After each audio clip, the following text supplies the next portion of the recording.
It is lunchtime. Once again. Here in Knoxville, Tennessee. Today, Natty Daddy is in the Old City part of Knoxville.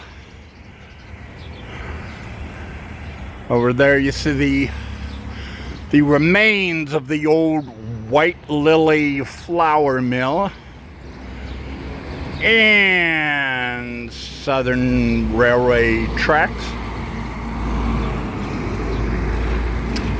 Today it's a condominium here in Old City.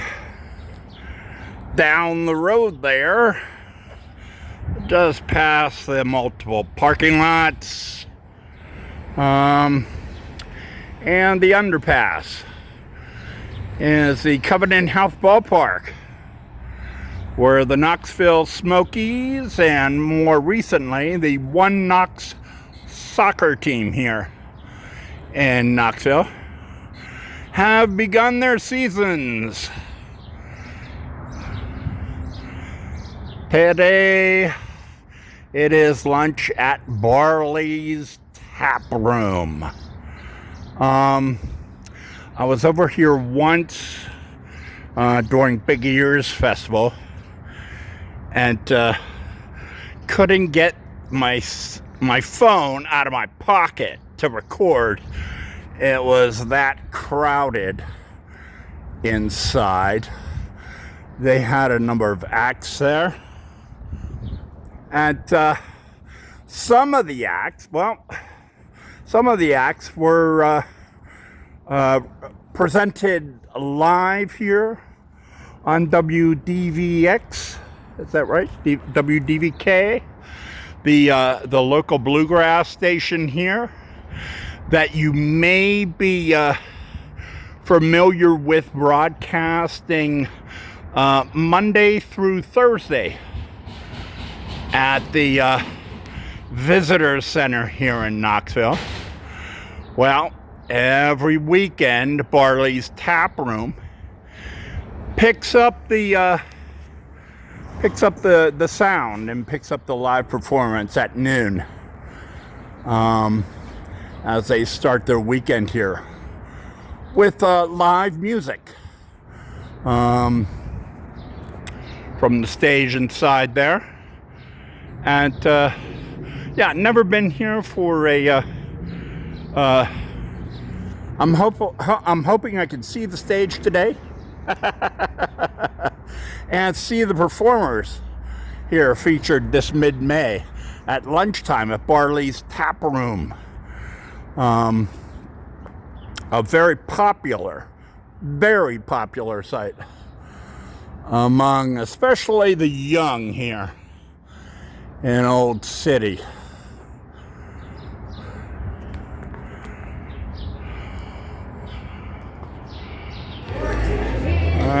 Corrections.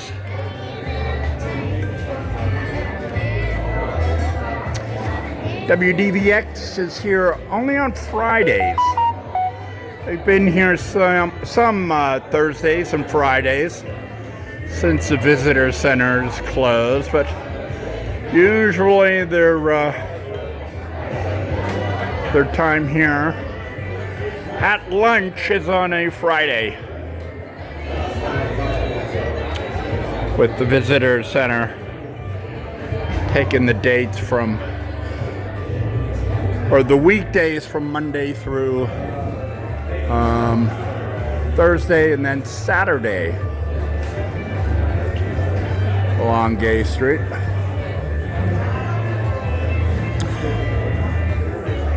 Visitor center just about to reopen here. This is mid-May.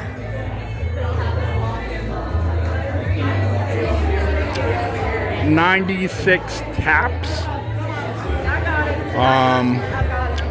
That's what I read from their site.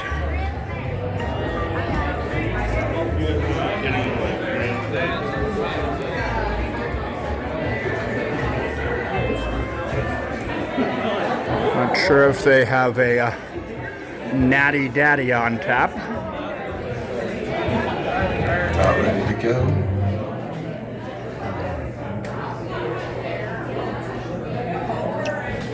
Hey y'all, welcome to the Blue Plate Special. And today it's actually the big plate. We are down here at Barleys in the Old City, and we've got a real treat on tap for you today. We got a great bluegrass band.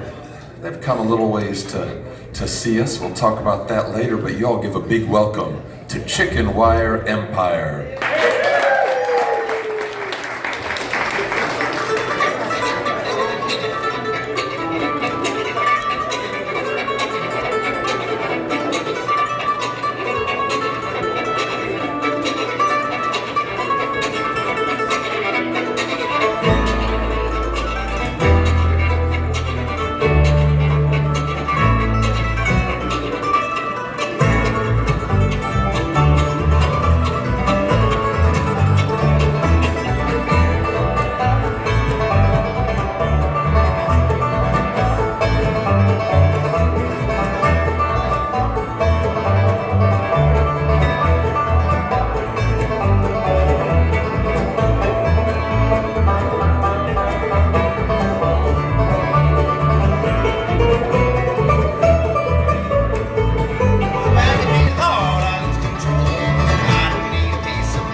Chicken Wire Empire on the big plate right here at Barleys down in the Old City. Now these folks have come from pretty far away to be with us. They're from up in Wisconsin. Was it 11 hours?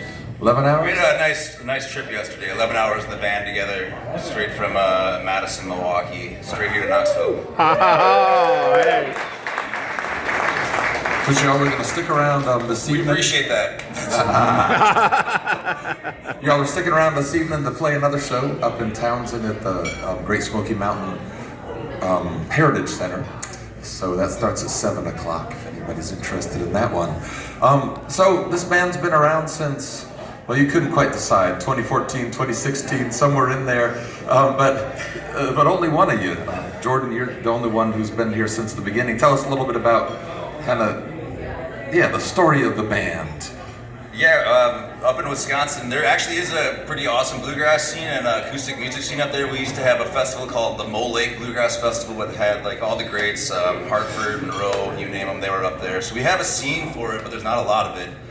And a long time ago, I was just trying to learn how to play some bluegrass. I heard the sound and felt the calling. All right, very good. Well, this incarnation of the band, though, is kind of a post-COVID incarnation, right? Yeah, sort of, to some degree. John Piker and the Five-String Banjo, I mean, he's on the first album that we did. It started off as a bar band, just trying to learn about bluegrass, and slowly kind of turned into a pretty okay band. Carter Schultz over here joined right after the pandemic on mandolin. Same thing with Star Moss on the guitar. And then Ernie has been just kind of floating around the scene in Milwaukee for, well, as long as I can remember. For over a decade. For over a decade at this point, folks. And yeah, we just kind of met at jams, and you know, as it goes, someone leaves, and every time we find someone who is, you know, better or more fit for the part. Okay, and your newest album is called Growing Pains, which is related to all of that a bit, right? The band changing. Yeah. We had an album come out, I think, 2018, and then in between that time period and Growing Pains, we did an album with Chris Costino of the Big Woo. He's a songwriter from St. Paul, and that was kind of a pandemic project. We released a Very Garcia Dead EP and some other things, but we hadn't done an album. It was almost 8 years. All right. But it's out now. We got a new album out, folks. We got a new album. You can take it with you. Growing Pains, out June 1st, last year. All right, very good. All right, just one more question, we'll get back to some music. So, you got an interesting band name. Yeah, so tell us a little about it. The Chicken Wire Empire. I was caught in a field one time. No. We were watching the Blues Brothers movie. It's my dad's favorite movie, and they go to Uncle Bob's Country Keg, and they play both kinds, country and western. So we played bluegrass, and they had the chicken wire fence in front of them for all the bottles, which I noticed that you don't have here. So be kind. All right, very good. Be kind to us northern folks. All right, well, let's get some more music. Here is Chicken Wire.